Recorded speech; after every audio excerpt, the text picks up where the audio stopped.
Hey everyone, and welcome to Isms by Josie. Today we're going to be continuing our Sally Hensen Miracle Gel Color Swatch Challenge, and we're going to be doing a holiday design. For my returning subscribers, thank you so much for tuning in. And for my new viewers, please consider subscribing, share, hit that like button, leave a comment below, click on that notification bell for future videos. So today I'm using the color Rhythm and Blue, again, by Sally Hensen Miracle Gel. I love this color. Unfortunately, this brush that it came with was all like broken or cracked. So as good as the color, it's only as good as the brush that you have. So I'm putting a generous coat on here. Believe I applied 2 coats. And after that fully dries, I'm going to put 1 coat of Gelish matte top coat. Getting tongue twisted there. After curing that, I'm going to take some nail cleanser and a lint-free wipe and remove the sticky layer. Today we're using Born Pretty stamping plate BPL016. And we're going to be using well, you'll see. I don't know the names of these things. They should probably number the stamps too, because it gets so cumbersome with all the stamping plates. And if you order them online, I can imagine like, oh, you have to go by the plate. But what if you're looking for a particular stamp? I don't know. At any rate, so I'm just going to grab this stamper and we're just going to do a full cover on this nail. So like in my previous videos, because the stamp is not big enough, I'm just going to have to line up the stamp when I do another swatcher stamp. What do you call it? A restamp? I don't know. Double stamp? Anyway, yeah, so, oh, and I didn't mention I'm using Born Pretty stamping polish. I love their stamping polishes because they dry so quickly. In my other videos, you've seen me use them when I'm doing freehand, so that it just dries quicker. But as you see here, I'm just trying to line it up through, I call it the oculus of the stamper. I like to use the clear stamper so that you can look through the handle of it and you can line up the image where you want it to be.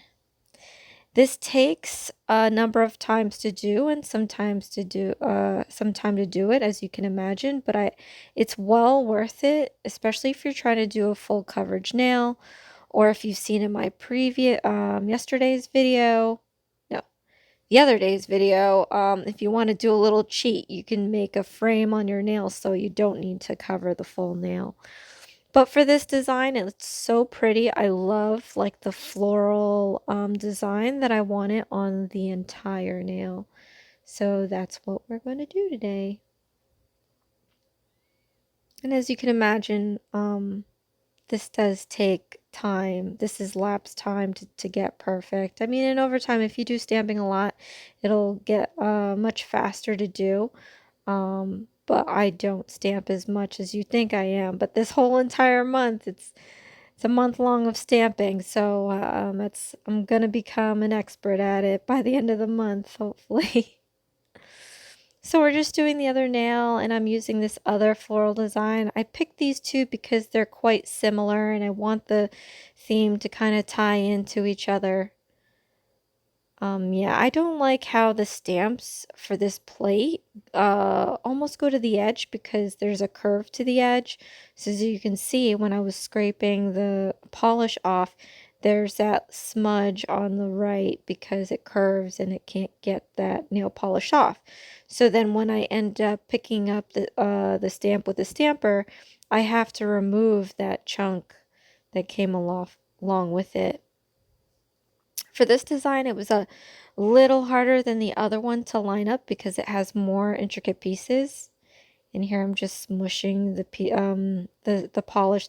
Sometimes the polish doesn't quite adhere to the nail, so you have to just double tap it to make sure it'll stay there.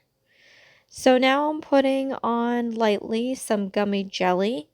And I have this rhinestone charm that I've used in my previous videos. I think I used it for like the Tiffany jewelry video.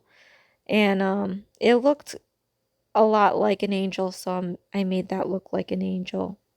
So for this one, I'm just going to take some gold caviar beads, as difficult as they are, and I'm just taking some gummy jelly and putting that on the nail.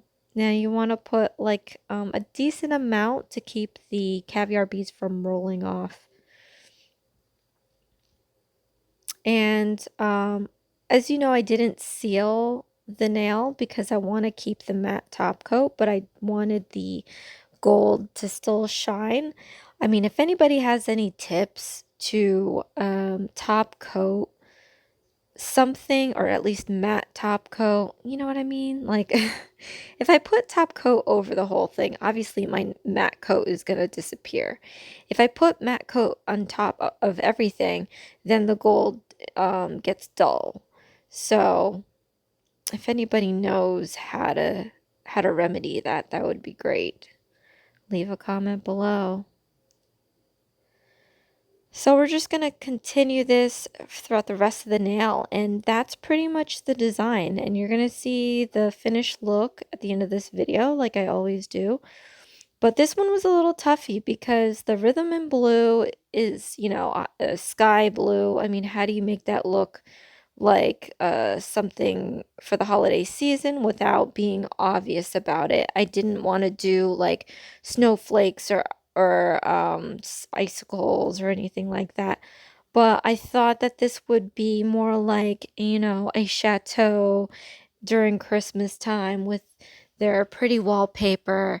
And here you'll get to see that angel. Look how cute that is. Like, sometimes I just play around and drop, you know, rhinestones on my table and it ends up turning into something. I was like, oh, look, angel. So there's a closer look. You can see that angel there. So pretty. Well, there you have it. This is Isms by Josie. Please share, like, and subscribe for future videos. And join me again next time when I continue my Sally Hensen Miracle Gel Color Swatch Challenge. Thank you so much. Bye.